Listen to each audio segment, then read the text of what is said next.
asalaamaaleykum donc maa ngi tudd Ndaraw Mbengue nekk entraîneur UCAD Sporting Club section handball nekk en même temps directeur technique bu équipe UCAD Sporting Club bi mu nekk équipe boo xam ni composée exclusivement des étudiants et des étudiantes qui sont régulièrement inscrits à l'université Cheikh Anta Diop. nekk équipe boo xam ni aussi ñu ngi ko mettre en place en décembre 2020 donc ça veut dire que presque ñu ngi ci suñ troisième année pour participer aussi aux différentes compétitions organisées par la fédération et la Ligue de Dakar, éventuellement aussi d'autres structures. Donc nous évoluons actuellement en championnat régional.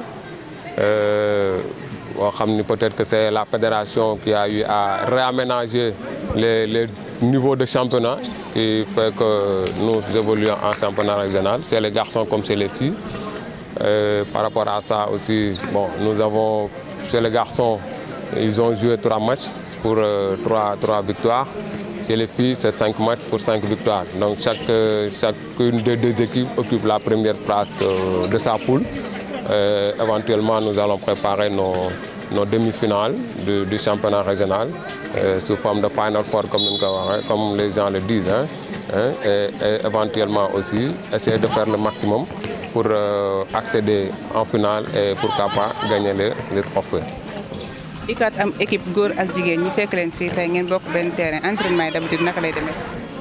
waaw bon le terrain bi nous on a la possibilité de l'occuper dañ koy partager aussi ak waa ASFA donc bu waa ASFA di entraîner ñun on prend la première heure, cela veut dire que de 16h30 à 18h.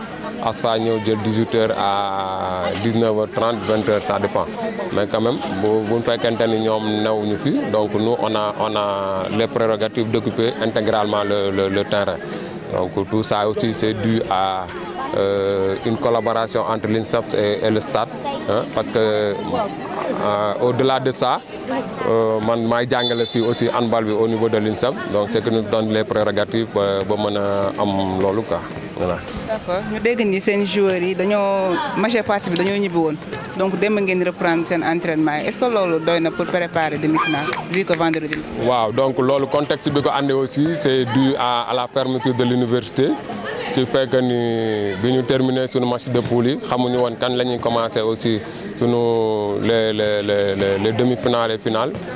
On avait jugé nécessaire de laisser les joueurs rentrer mais quand même joxoon nañ leen programme. Pour au moins qu'ils puissent continuer à travailler. Et bon, l'ossature de l'équipe habite quelque part dans une même localité, donc surtout chez les filles. Donc ce qui fait que nous périodiquement nous donnons entraîner de jouer même des matchs amicaux. C'est pourquoi au moins quand ils sont revenus aussi, on n'a pas senti de pépins physiques. Donc nous tenir le rythme. Alhamdulillah, Dieu merci que on est en train de faire le maximum. Chez les garçons aussi, c'est presque la même chose. C'est plus compliqué parce qu'on a des garçons, il y a l'équipe, il manque encore d'autres joueurs parce que c'est dû aussi à des engagements professionnels pour certains qui sont dans des salles d'animation de fitness. Donc avec des contrats qu'ils ont qui font que peut-être que ce sera difficile de les regrouper. Néanmoins, on fera le maximum pour qu'au moins avant le jour J, qu'on puisse les récupérer pour avoir la mayonnaise, pour bien mouler. Okay. D'accord. Les góor comme jigéen comme ni nga ko waxee sànq kenn amu ci défaite ci championnat bi léegi équipe bi dañoo faibloon de trop ci seen kanam wala liggéey moo leen may loolu. Ouais, non, c'est-à-dire qu'on ne peut pas dire que les équipes étaient faibles parce que bon, on ne peut pas dire que aussi les équipes étaient trop fortes, mais l'Inmanawa aussi c'est dû à un travail que nous avons mis et un projet aussi que nous avons.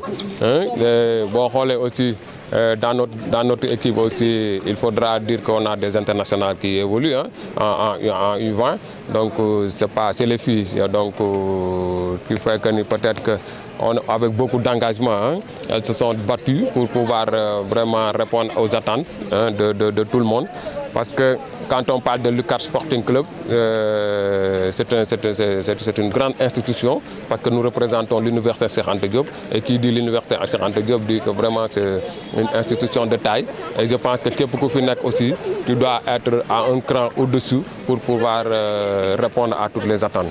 C'est pourquoi aussi aux 2 premières années c'était plus ou moins compliqué, mais quand même cette année on a eu à faire des efforts et que c'est les garçons qui m'ont agréablement surpris. Parce que les 2 années, on n'a jamais eu de victoire, mais cette année, ils se sont transcendés pour pouvoir vraiment faire 3 victoires au championnat régional. Et on va continuer dans cette même lancée et essayer vraiment de représenter dignement notre institution. C'est de lancer un appel.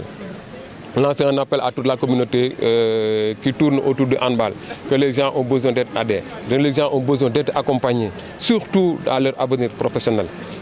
Nous, on a la possibilité d'orienter des élèves qui ont le bac pour pouvoir au moins aspirer à un métier en dehors du handball. Parce que le handball, la carrière du handballeur, elle n'est pas longue, mais quand même il faut que sur le plan professionnel qu'on puisse accompagner nos enfants, nos jeunes. Et dans ce sens-là aussi, de lancer appel à tous les entraîneurs, à tous les encadreurs, à tous les parents, pour qu'au moins le volet études, nous pouvons mettre en place pour que nous puissions vraiment transcender et réussir sur les plans de cas. De le remercier aussi, de remercier aussi ce staff bi ñi nga àndal ñëpp li ñaan ci yàlla suturaal ñu aussi yàlla jàmmal ñu yàlla taxaw leen fa fi ngeen bëgg a yóbbu seen chaîne bi yàlla yóbbu ko fu raw seen njott yàlla mën na ko yàlla defal yàlla defal ëpp ñun ñëpp quoi yàlla tamit aussi yàlla may ñu ndam ñu gagné ñaari coupe yëpp inchallah. Alors merci. Bonsoir, je m'appelle Awa Kanté, capitaine de l'ICAD Handball Club. Merci. ngeen bokk terrain bi ak ay góor est-ce que bokk entraînement ak góor yomb na. waaw yomb na yombul mais bon si benn côté habitué wu nañ di bokk ak ñoom terrain handball bi parce que mën naa ne depuis ICAD doon ICAD ba léegi ñun ak ñoom ñooy bokk entraînement si même terrain bi te amul benn inconvénient voilà. mën nga ñu defal résumé seen championnat bi match yi nga jotagum joué. waaw championnat yi 2 poules la woon ñoo nekkoon poule A beneen bi nekk poule B ñun poule de 6 la ñu woon on a eu à jouer contre Yeumbeul, Malika, Sen Handball, Espoir de Cambérène et GIA. demi-finale yi ngeen am ka. demi-finale yi ñu ngi am Kër Massar. naka ngeen koy préparé. waaw ñu ngi koy préparé comme ni ñu daan préparé yeneen match yi waaw di ko respecté tamit parce que adversaire ñun dañu koy respecté lépp lu war si adversaire dañu koy def muy respecté ko te dañu koy respecté ba koroog lu ñu am jël mais n'empêche que ñu ngi entraîné ñu ngi def lépp loo xamante ne si mu ñu war si match bi lépp lu war daal ñu ngi koy def pour pareel ko. waaw da ngeen ni respecté adversaire bi mais comme Kër Massar ngeen am te gars yi ñu ne yéenay favori est-ce que loolu du tax ngeen dem ak naagu. non duñu naagu nag certes que ñun ak ñoom laale woon nañ daaw ñu gagné leen mais n'empêche que loolu lu passé la ñun lu passé dañ koy fàtte instant yi ci lu nekk suñu kanam lañ jëm muy que ni demi-finale bi nii ñun dañu xeeb sax demi-finale yi ñun finale lañ teg suñu bët incha allah di ñaan yàlla may ñu gañ demi-finale bi dem finale voilà mais en tout cas daal pare nañ ko di wax Kër Moussa pare nañ ko ci côté bépp pare nañ ko ci côté physique pare nañ ko mentalement pare nañ ko fépp voilà. lan ngay wax waa Kër Massar. waa Kër Massar ñu ngi leen di wax que ni ICAD mi ngi ñëw dal seen kaw ndox du bàyyi yoonam na woon fa woon lekk waaw du yomb na woon fa woon ndox du bàyyi yoonam labbali 2 fois labbali waaw. étant capitaine looy xaar sa joueuse yi. sama joueuse yi li may xaar si ñoom lenn la que ni boo nee ICAD boo nee ICAD maanaam le mot bi ngay njëkk a dégg si ICAD mooy famille ICAD famille ngay dégg ñun benn bopp lañ amul xaaj ak seen kenn duñu xaajale doo ñëw ba fekk ñu ñuy xuloo wala nga ñëw ba fekk ñuy xeex dañoo àndandoo bokk ndey bokk baay àndandoo doon benn yaa ngi dégg koo ni si defali loolu lay def te du am benn voilà malentendu entraînement dañ ko nangu dañu ñeme lu metti loo leen tegoo lu nekk dañ koy teg dañuy dem ba mu jeex voilà. bii seen effectif bi est-ce que yaakaar ngeen monter ren.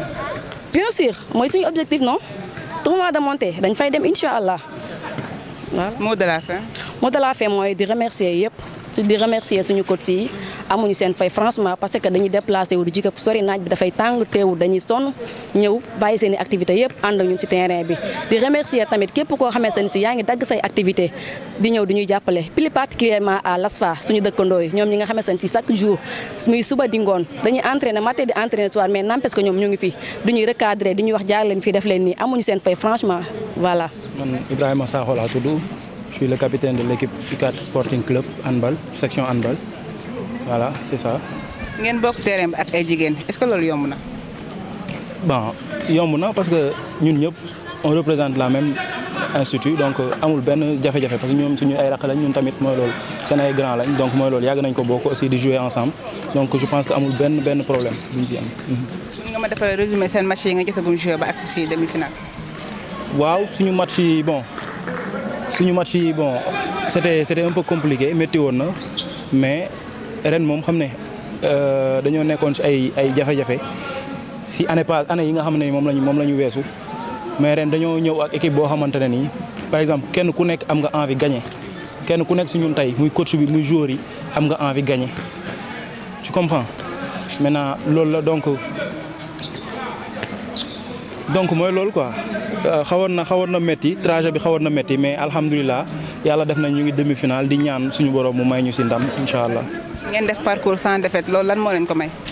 comme lu ma la wax sànq rek gëm-gëm ak envie bi ñu am parce que dañoo passé ay moments yoo xamante ni c'était très difficile moments yi yoo xamante ne nii par exemple ce qu'on appelle les différentes phases d'une équipe ñu jaar si mu doon métti ñu doon dóor xam nga ñu am loolu nekk suñu bopp ñu ne ren coûte que coûte kenn duñu dóor suñu ay morom parce que boo xoolee suñu championnat ñun ñëpp ay morom lañu donc loolu lañ doon bañ te ren instant bi loolu moo ñu animé donc mën naa ne je pense pas que waxuma ne duñu dóor de mais gëm naa ne du yomb waaw.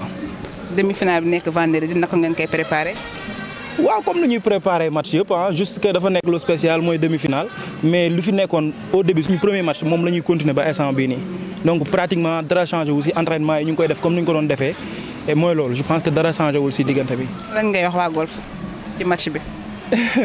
waa golf bon lu ma leen di wax bëriwul parce que ay joueurs lañ ñun tamit ay joueurs lañ donc mooy loolu fighting rek affaire bi day métti du yomb quoi franchement. ak effectif bi ngeen yor yaakaar nga ni mën ngeen a dóor golf. effectif bi si lañ ñëwee ba demi-finale je pense que du jafe pour ñu dóor golf quoi waaw. étant capitaine tey lan ngay xaaj sa joueur yi. waaw sama joueur yi moom comme lu ma la wax rek kenn ku nekk tey par exemple am nga envie gagner man muy ki nga xam ne mooy soog a ñëw sax si équipe bi moo la gën a am envie gagner comme xam nga donc mooy loolu du doon problème pour tey ñu am performance bi ñu soxla ci suñu rencontre yi waaw. yaakaar ngeen tam ne mën ngeen a monter ren. c'est possible yàlla baax na waaw c'est possible. mot de la fin. bon di leen sant di leen gërëm di rafetlu aussi seen liggéey franchement yéen a ngi def liggéey bu am solo par rapport ak visibilité handball dem na handball tey toll na benn niveau boo xamante ni par exemple da ngeen ci jouer benn comment dirais-je ñu koy waxee jàppale ma benn rôle bu am solo voilà merci benn rôle bu am solo donc mooy loolu di leen féliciter encore seen travail quoi et merci beaucoup ok.